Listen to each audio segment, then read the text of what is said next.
I want you to imagine a tiny kingdom. Its southern border is a long coastline, which makes the kingdom vulnerable to attacks from overseas raiders.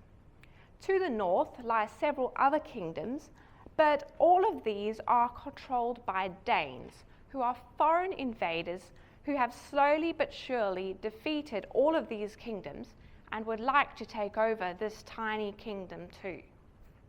Our little kingdom is weak because it doesn't have an army. It doesn't really have a navy either to protect that long, beautiful coast. Most of the people in the kingdom are uneducated. They can't read and write. They don't have a way to learn about the history of their kingdom, about the world beyond their kingdom. They can't read the Bible. They are very fearful people. They're afraid of their enemies, and they're afraid of each other. Because another big problem with this kingdom is that its law system is falling apart. Most people can do whatever they like and get away with it. Remember, I said earlier, most of the people in this kingdom are illiterate. The noblemen, who are supposed to make sure the law is obeyed, can't even read the law. Over the decades, the law has basically become something that is passed down tradition and by word of mouth. So there aren't really any clear rules for specific things, like how to deal with different types of theft. And if someone in your family is murdered or harmed in any way, the only way to get justice is to go and kill the murderer yourself. But then the murderer's family will want to take vengeance on you. And so they'll come and try to kill you. And then your family, if they kill you, will have to go and kill them. Okay, you probably get the idea. This resulted in long-lasting blood feuds, and it caused a massive amount of internal violence within the kingdom. As you can see, this kingdom has a lot of problems. And as you've probably guessed already, this kingdom really existed. It was the Kingdom of Wessex, and it was ruled by King Alfred. King Alfred ascended the throne in 871, about 1,200 years ago. When he became king, he was only 22.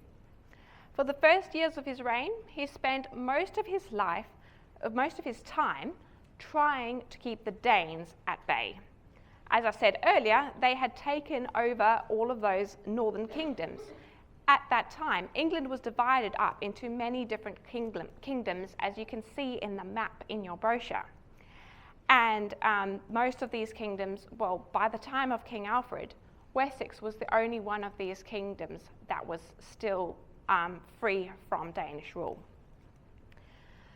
For the first few years of his reign, Alfred's main focus was keeping these Danes out of Wessex. But in 878, he suffered a particularly serious defeat at the hands of a ruthless and power-hungry Dane named Guthrum. Guthrum, Alfred's arch-enemy, had actually made several treaties, with King Alfred in previous years, but he kept breaking them. And in 878, in a particularly cowardly attack, he made a surprise attack on King Alfred, and King Alfred was forced to flee into hiding.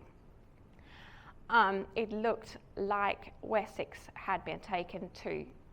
Now, if you've read Among the Great, you know a bit of this story. And if you haven't, or if you'd like to know more of the history behind it, I have a recording from last year's book launch talk that I did in Albany, and that's on my website. So if you'd like to know more about this period of Alfred's reign, feel free to have a look at that. Among the Outcast is set just after this time, because although Wessex looked like it was going to be taken, a few months later, Alfred amazingly was able to regather an army and to drive Guthrum out of Wessex once and for all. Among the Outcast is set straight after this victory during a time of peace. But now that King Alfred had freed Wessex from the Danes, he didn't just put his feet up and relax. He set about to resolve some of those other problems that Wessex had. He came up with a brilliant new way of managing the military system so that Wessex had a much stronger army. He also encouraged people to learn to read, bringing scholars in from Europe to translate books from Latin into Old English so that people could read works of scholarly literature in their own language. He even translated part of the Bible. A lot of people don't know that. I could spend a week talking to you about all the different things that Alfred did. He reformed the military system, education system, but tonight I want to focus on a third thing that he did, because this ties in with the theme of among the outcast, which is the theme of justice. King Alfred not only reformed the military and education systems, but he also reformed the legal system. Imagine that you were given the leadership of a kingdom that had a weak justice system like Wessex. If you had the opportunity to write laws for this kingdom, where would you start? Perhaps you could send out a survey to all of the citizens of the kingdom and ask them what laws they would like the country to have. It would have to be an oral survey because they can't read and write. So I'm not sure how that would work. But just imagine that you could do that. Then you could analyze all the data from all of the surveys and build a law code based on that. Unfortunately, you'd still have a hard time pleasing everybody because the laws suggested by some people would possibly contradict the laws suggested by other people.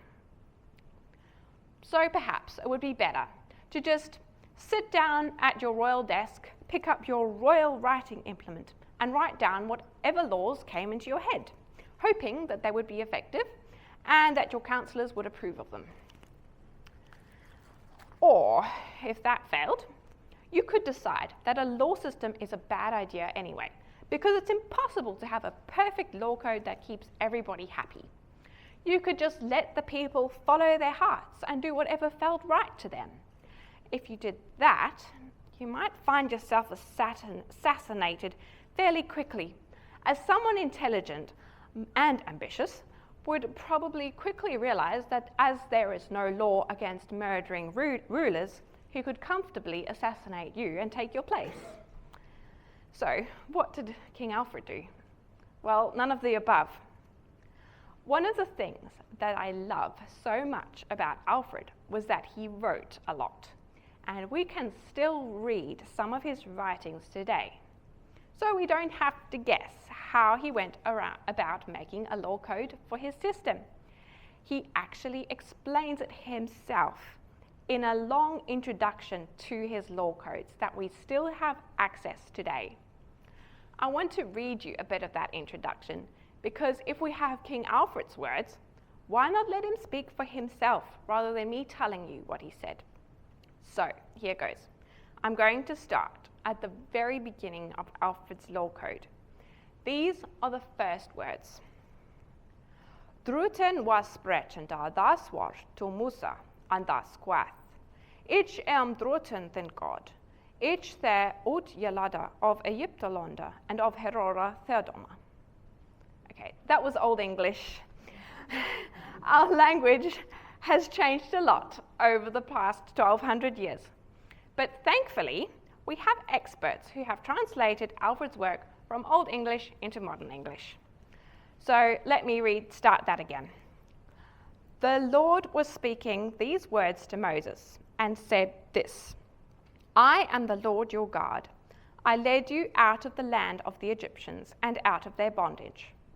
That's a translation of the bit that I just read to you. The prologue continues. Do not love other foreign gods over me. Do not invoke my name idly, because you will not be guiltless with me if you invoke my name idly. Be mindful that you keep holy the day of rest. Work 6 days, and on the seventh rest, because in 6 days Christ wrought the heavens and the earth, the seas, and all the creatures that are in them, and he rested on the seventh day, and therefore the Lord made it holy. Honor your father and your mother, those whom the Lord gave you, that you should live long on the earth. Do not murder. Do not commit adultery. Do not steal. Do not speak false witness. Do not desire your neighbor's property unjustly. Do not make gods of gold or silver. Sound familiar?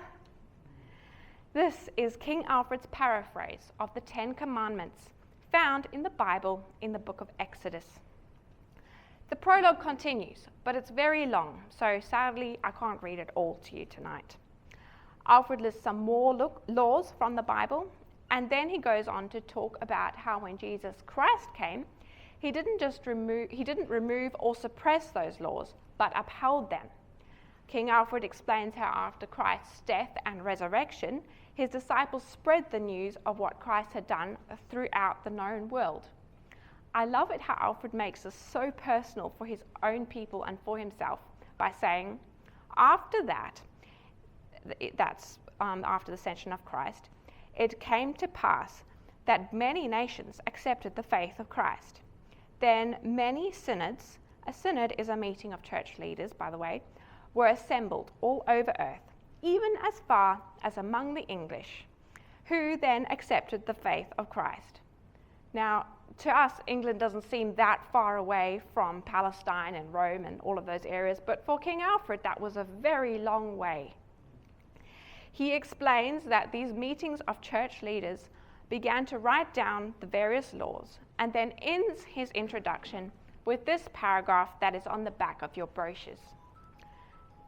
Now, I, King Alfred, have collected these laws and have given orders for copies to be made of many of those which our predecessors observed and which I myself approved of. But many of those I did not approve of I have annulled by the advice of my counsellors, while, in other cases, I have ordered changes to be introduced. For I have not dared to presume to set down in writing many of my own, for I cannot tell what innovations of mine will meet with the approval of our successors. But those which were the most just of the laws I found, whether they dated from the time of Ina my kinsman, or of Offa, king of the Mercians, or of Athelbert, who was the first king to be baptized in England, these I have collected while rejecting the others. I then, Alfred, king of the West Saxons, have shown these to my counsellors, and they have declared that it met with the approval of all, that they should be observed. Isn't it amazing that we can hear his words right down from so many hundreds of years ago?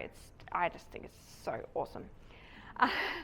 What Alfred is saying is that the reason he is writing the law code is because he believes that God has set up a standard by which people ought to live, and that nations will thrive if they are governed according to those standards. See how humble he is when he says that he dared not presume to set down in writing many of his own laws? He knew that he was just an ordinary man who couldn't possibly create a system by himself that would really help his kingdom. But he built on the work of his ancestors, listened to the advice of his counselors, and relied on the Bible for guidance. Okay, so remember that picture I painted for you at the beginning of weak, struggling little Wessex. What happened to Wessex after Alfred's laws were put in place? Remember those blood feuds? The way that families would get caught up in that endless cycle of revenge and violence? Alfred made several laws that greatly reduced this problem. Interestingly, he didn't actually outlaw the system. He probably understood how deeply entrenched it was in his people's culture. But what he did do was he made a way for people to get justice from families who had wronged them without having to go and kill them. He developed what he called the wergild, which literally means man money. In this system, if a person was killed in a violent argument, the killer's family would have to pay a certain amount of money to the family of the person who had been killed.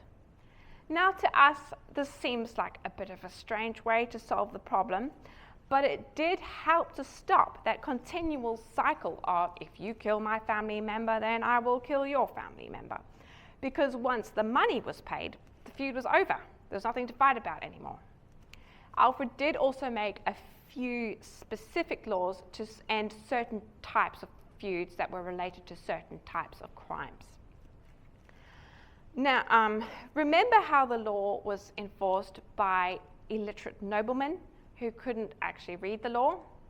Well, one of the first things King Alfred did was require all his noblemen to learn to read. Some of them didn't like that very much. But very quickly, they began to implement this new law code. Obviously, it took a while for the effects of these kinds of changes to be seen in the kingdom. But by the time of King Alfred's grandson, Wessex was no longer a tiny, weak kingdom. It was safer and stronger and much more peaceful. It was so strong, and the education system was becoming so good that kings from Europe actually started sending their sons to be trained in the court of King Alfred's grandson. According to one story, one of these was actually from a Scandinavian country, and then he went and took the gospel back to his country. So it's pretty amazing the impact that happened there. Wessex also delivered many of the northern kingdoms from the oppression of the Danes. The northern kingdoms gladly came under the leadership of Wessex, and by the reign of Alfred's grandson, the kingdoms were well on their way to becoming the one kingdom that became England. All right, so this is interesting, and it's all very well, but here's something even more amazing. The law system that our country uses today exists because of the work that King Alfred did.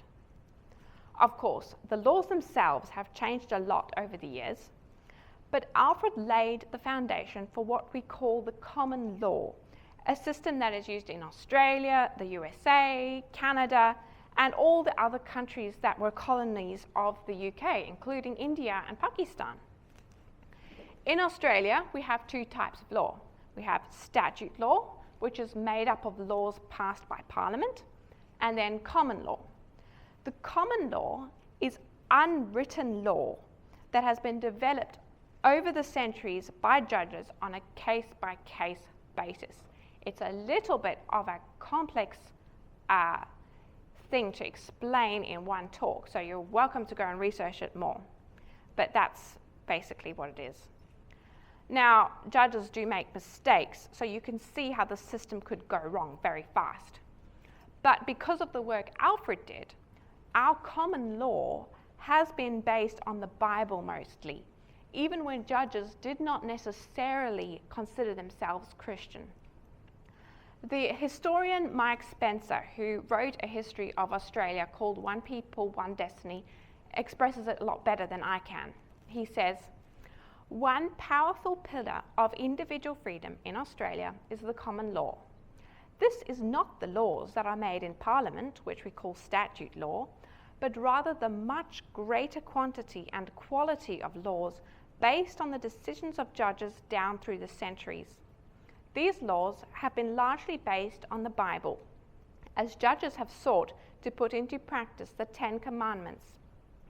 It is the common law which has given the British legal system, which is what we use in Australia, a reputation for true justice." So that's how the king of a tiny, insignificant little kingdom changed the world.